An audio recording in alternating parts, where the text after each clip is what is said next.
Alors, elle arrivait, puis t'avais ce refrain. Bon, c'est pas un refrain, c'était ça. Je vais tourner. Chercher. Oui, ce qui me fout de mots. Et puis, soleil. J'aurais voulu que ça fasse.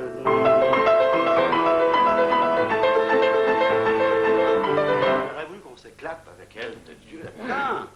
La voix, ça a été quelque chose. C'est là où j'ai connu encore plus l'éveillé au point de vue inspiration. Je trouve qu'il a donné à ce moment-là le meilleur de lui-même, même pas une fois, comme dans une chanson, il a donné le nombre de chansons.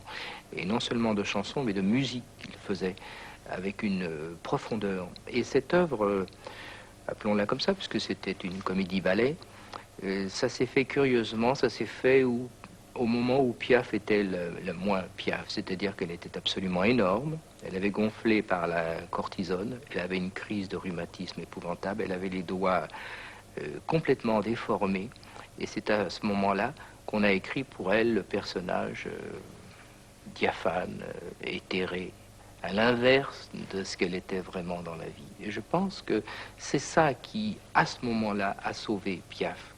En tout cas, ils avaient convoqué, ils avaient dit, mes enfants, j'ai une idée, une scène, tu vois, avec tout un argument de ballet, avec musique. Et on s'est mis à la tâche et Pierre Lacotte s'est mis à griffonner un scénario, Michel s'est mis de la partie, il s'est mis à écrire des paroles, j'ai mis ça en musique, moi j'apportais des musiques, tout ça. Et c'était la folie.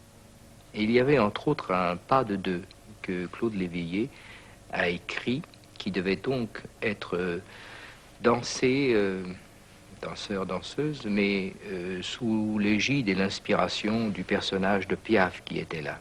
Et tous les jours, Piaf demandait qu'est-ce qu'il en était de cet air, et à partir du moment où Claude Léveillé l'a écrit, il a fallu l'entendre 10 fois par jour. Et alors à ce moment-là, elle mimait avec ses deux doigts, et quand on imagine les doigts d'une personne rhumatisante recroquevillée qui allait sur les maquettes qu'avait dessiné Clayette, et elle mimait avec lenteur le pas de deux, le danseur et la danseuse. C'était ridicule et poignant à la fois. Je ne sais pas si c'était ridicule et poignant, ridicule, mais vraiment c'est quelque chose qui me reste de la voix, parce que chaque jour on reprenait ce pas de deux avec ces deux pauvres doigts malades qui essayaient de mimer, de représenter l'homme et la femme dans toute leur légèreté. Et au bout de 3 mois et quelques, elle a été prise en main par un chiropracteur qui a fait vraiment un miracle.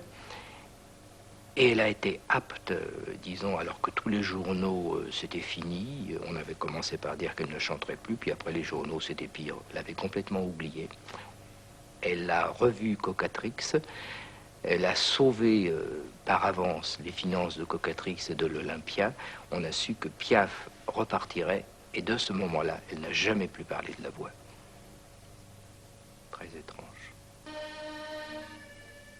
Mon cher, très cher Claude, de temps en temps, qui sont bien rares dans mes moments de conscience, je fais le point et je réalise que tout ce que tu as fait sans me connaître. Crois-moi, tu ne le regretteras pas. Toi, tu feras le point plus tard. Ta chanson est pour ainsi dire terminée. Il me manquait les pieds, car même les chansons ont besoin de pieds pour marcher.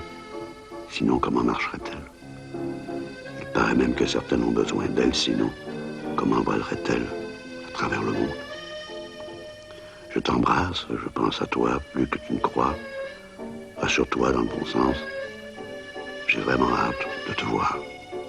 Ce qui ne saurait tarder, car je m'accroche aux branches. Je me bats comme un lion et j'ai un moral de fer. Ne t'inquiète surtout pas au point de vue argent. Tu es un des rares à qui je pense. En tout cas, c'est la première lettre que j'écris. Et quand tu feras le point, tu verras qu'au fond, c'est le plus beau cadeau que je te fais. Sans te connaître depuis longtemps, je te connais à fond.